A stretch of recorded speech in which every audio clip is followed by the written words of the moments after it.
Suppose you type into Google best running shoes for women. You'll notice that searching results aren't exact word for word matches. Even though the words are different, the results still make perfect sense. And that is because the meaning behind your query and the result is similar. And this is exactly where embeddings come into play. So, what are embeddings?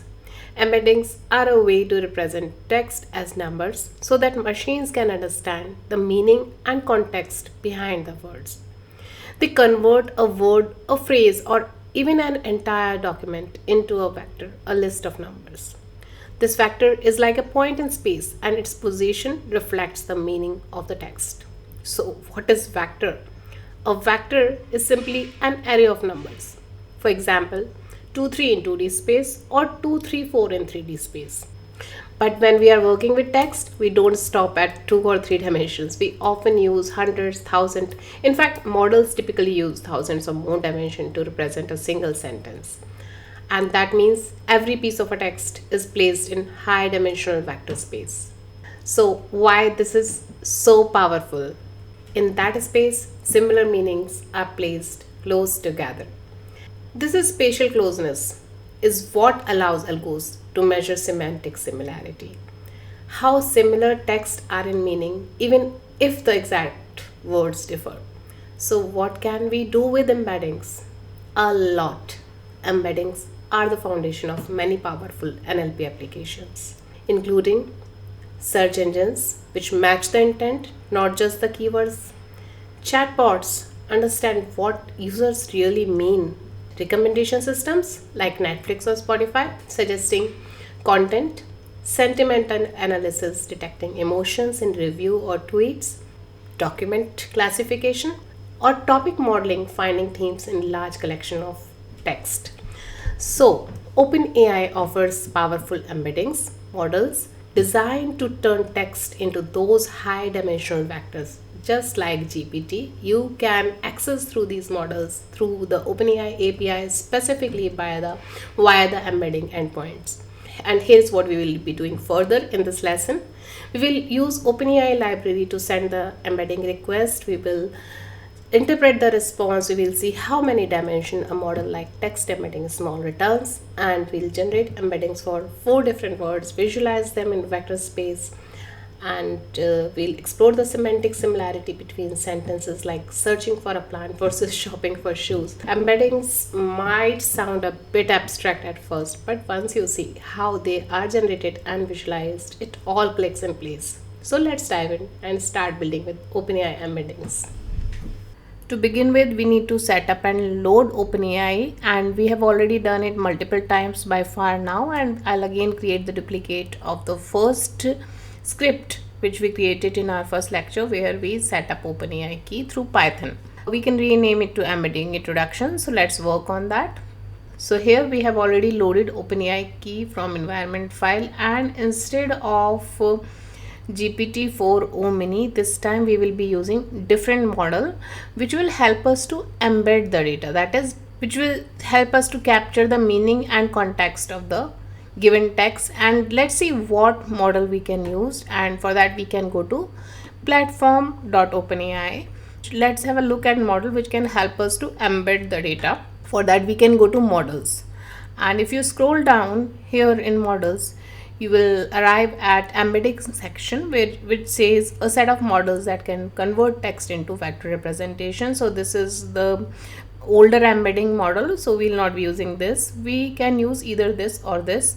Clearly this has more pricing, which you can confirm from the pricing section as well. And if you go in pricing, you will find that this embedding small is quite cheaper as compared to embedding large models. So for our purpose we will be using this model to embed or to numerically represent our text. So here we are. So we will be first picking this model. So I just comment this out for now, and let's name it as m_model, and let's pass this. And we have already defined a client, and this time our request is not to give prompt or get the response for the prompt. Our request is to receive the numerical representation of text, that is creating an embedding. So let's start with example of creating embedding for one word. Let's start by creating a response variable where we will be fetching the response which we will be receiving from OpenAI to create an embedding, which we can create by passing the model which we have just decided, which is this text embedding is small, which is a lightweight embedding model. And let's pass a word to it, just a single word. Let's say we want to pass a word pizza, and we'll see how this model helps to get the numerical representation. So it is embeddings. Alright, so let's see what is there inside the response now. Let's see the response. So you will see the response is quite huge in terms of numerical representation, and the embedding is ultimately stored in a list of numbers which are floating in nature, and we can access this through response.data0.embeddings. So we will get this, and let's see what is the length of this embedding. Since it is a list, we can pass the length method directly, and you will see that it creates an embedding of dimension 1536. That means it has 1536 floating point numbers are representing this just one word pizza. And as we mentioned, these numbers represent a coordinate in a multidimensional space, which is vector representation of this text. On the same lines, let's create embedding for 4 different words, and also let's represent them in vector space to see the closeness or distance between each words, which marks the similarity between these words. So we will be doing this step by step. So let's start by picking words. It's no brainer that apple and banana are closer to each other as compared to pizza, and these 3 are closer to each other as compared to the shoe. Now we know how to create embedding of words, right? We can use a for loop to pass through each word in this client embedding create method, and we can create embedding of each word. So let's create a list embedding. We are creating empty list, and let's fetch word from this list for word in words. Response is equal to, and we can paste the same code, but instead of pizza we can pass the input as word, and we can fetch the embedding as well with this method, and we can append it to our embeddings list. So let this be embeddings.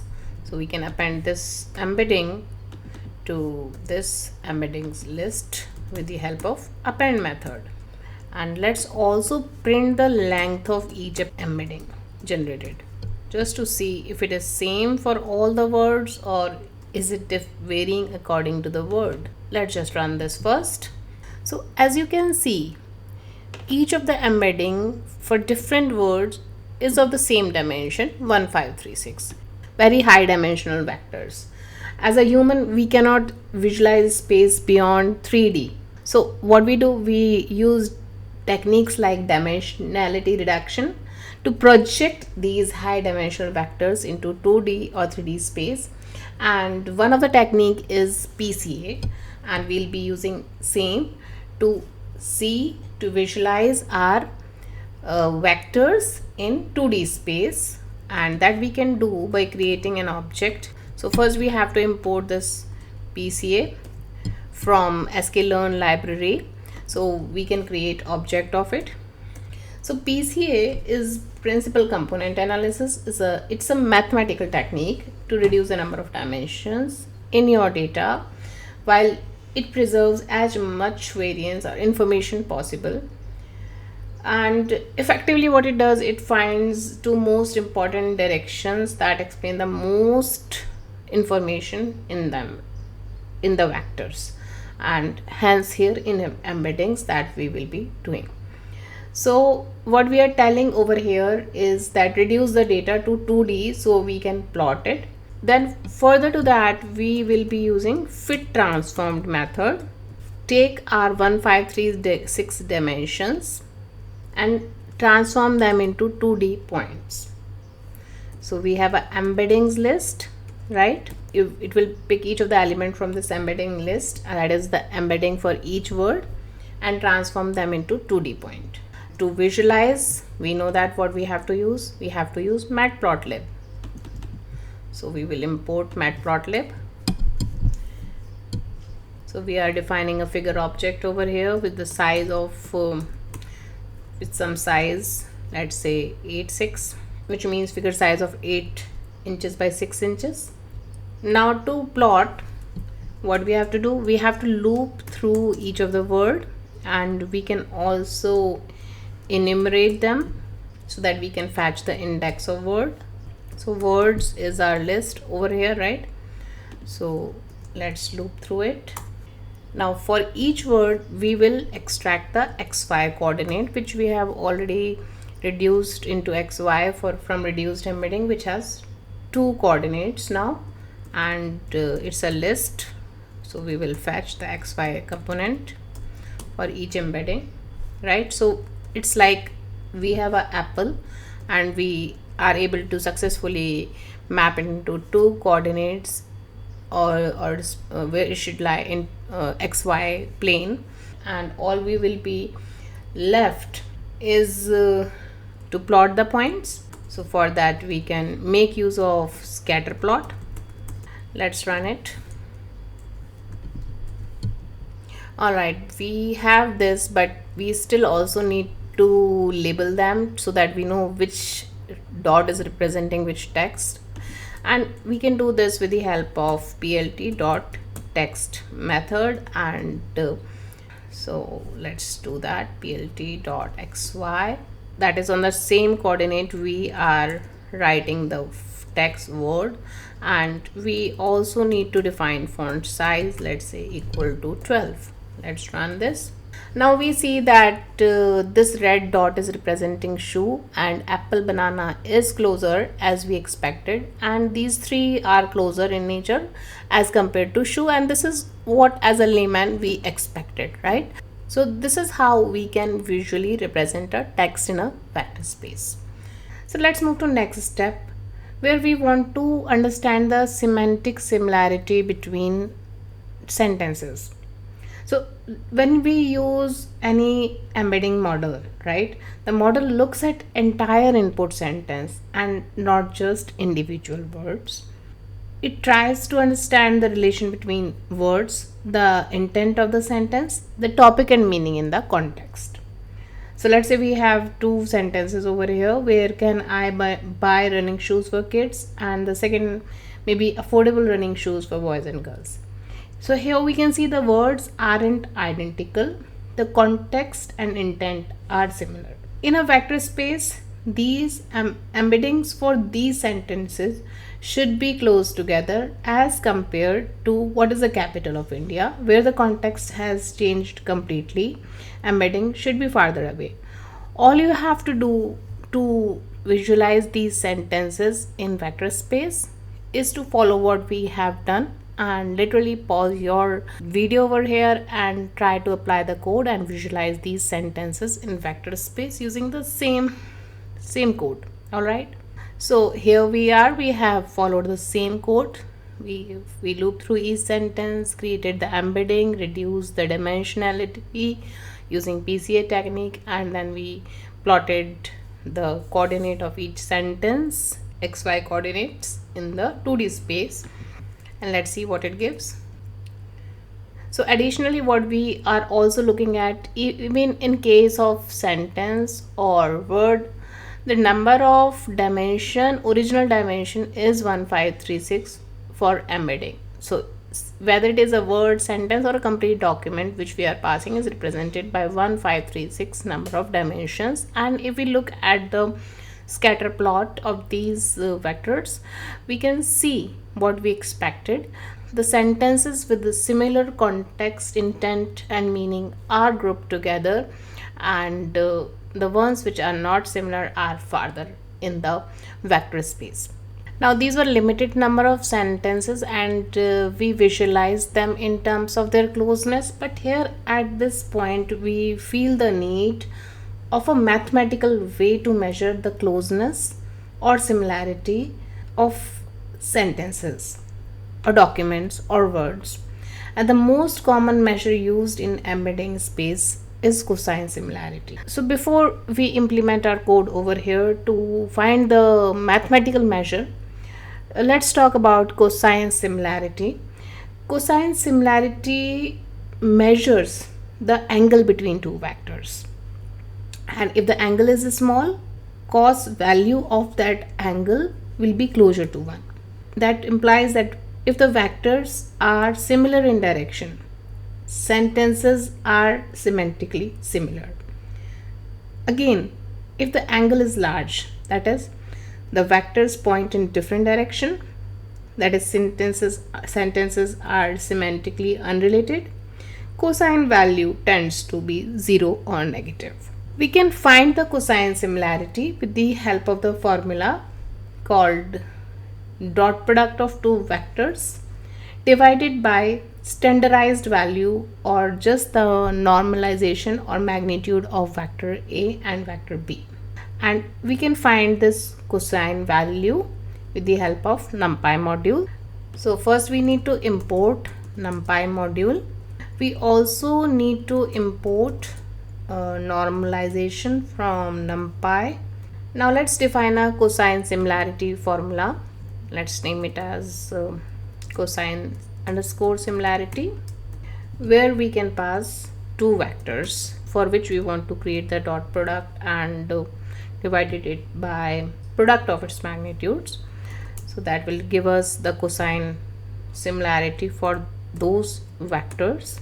So we can apply np dot dot to directly fetch the dot product of two vectors, and then we can divide it by normalization of vector 1 and vector 2.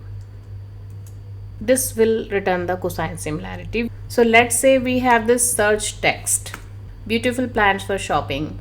We have in our database these keywords as part of sentences which we have already seen. We want to compare our search text where I can buy beautiful plants, these sentences, with the help of cosine similarity. So what we have to do, first of all, we have to find the embedding for this search text, right? Because in our vector 1, the vector 1 over here would be this search text embedding, and one by one we will be passing the embedding of the sentences and comparing and returning cosine similarity for each comparison, right? So first step is to find the text embedding, and that we know how to do by fetching it from the response which we are sending into the OpenAI model, and this gives us search embedding. And now is the time to find cosine similarity, where in cosine similarity we will be passing vector 1 as search embedding and vector 2 as embedding of each sentence. We will create a list where we can store the cosine similarity for each comparison of every sentence with the search text, and then we can see which value is large or small. So yeah, we have to run a for loop for I, and let's call it sent underscore embeddings each. So we have already created embeddings over here for the sentences, and that is what we will loop through, enumerate embeddings. All right, and for each embedding in embeddings we are calculating the cosine similarity using the method which we have created over here to return the cosine similarity, which is a simple method using numpy module to calculate the cosine similarity. And as a first vector we are passing this search embedding vector and our vector from sentence embedding. And once we have this similarity in place, we can append this list with that similarity. Let's just see the outcome. So we get numerical floating numerical values representing similarity or cosine similarity between the search text and each sentence. All right, but right now we are not clear, so what we can do, we can pass the sentences as well over here, right, with the help of enumeration which we have fetched. So append this actually the tuple over here. All right, so where in this list of similarities we have each sentence along with its cosine similarity with the text, and as we can see, this is the highest cosine similarity. Where can you find plant nursery? And of course this is what as a layman we are also thinking, right? And we can further actually instead of identifying here, we can sort it out over here, right? With the help of sort function, get the most similar sentence, and that should work. And here is the final outcome, the top match for our sentence. Where can you find plant art search text, beautiful plant for shopping, is where can you find plant nursery. Very appropriate. And that wraps up this lesson. I hope the concept of embeddings and how to generate them using OpenAI is much clearer to you. In our next lesson, we'll apply this understanding to a real-world dataset, restaurant reviews, where we will perform sentiment classification and apply some more functions. I'm truly enjoying this journey, and I hope you're too. Let me know more on your thoughts in the comments, and don't forget to like and subscribe or stay updated on future lessons. I'll see you in the next one.